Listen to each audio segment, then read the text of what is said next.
no one who is a party to this conflict can look in the past and not point at something that they don't like or that they disagree with. Everybody who's been involved in this conflict can point at one other person.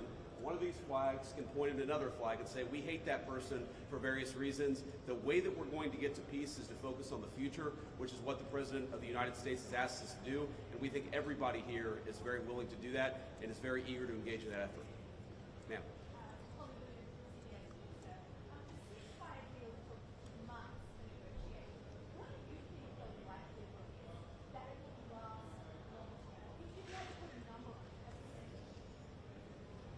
Well, Jared's the investor here. I'm not going to give you a percentage, but look, what we've seen the past week gives me great optimism the ceasefire is going to hold.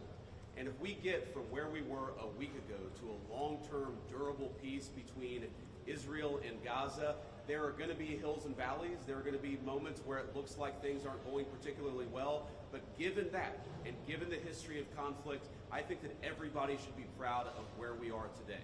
It's going to require constant effort. It's going to require constant monitoring and supervision. That's part of the reason that Admiral Cooper and his team is here, is to mediate these disputes, to mediate these disagreements as they come up. But look, right now, I feel very optimistic. Can I say with 100% certainty that it's going to work?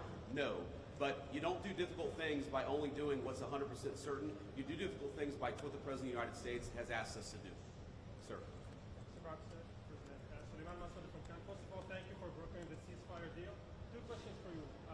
Hamas was supposed to bring back all the hostages within 72 hours, but there are still deceased hostages that are still in Gaza. Will you put a deadline for Hamas to bring back all these hostages? And second thing, President Trump tweeted about this today, Hamas killing their own people in Gaza, Palestinians who work for Israel. What is your warning to Hamas about that?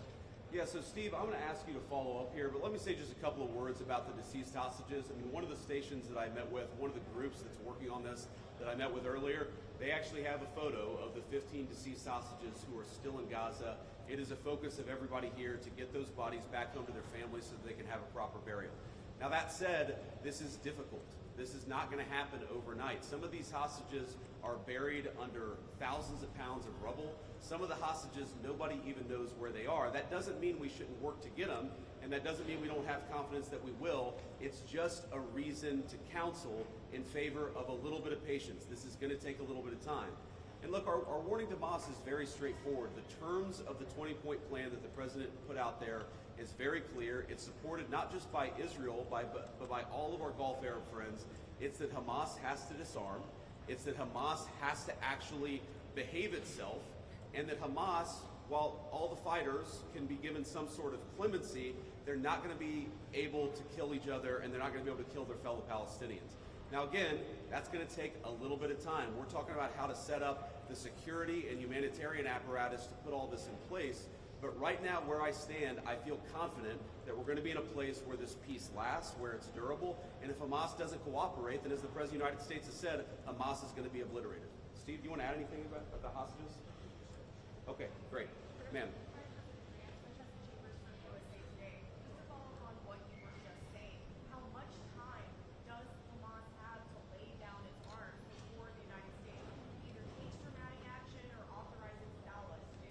Well, look, the president actually put out a truth this morning that I thought was very instructive.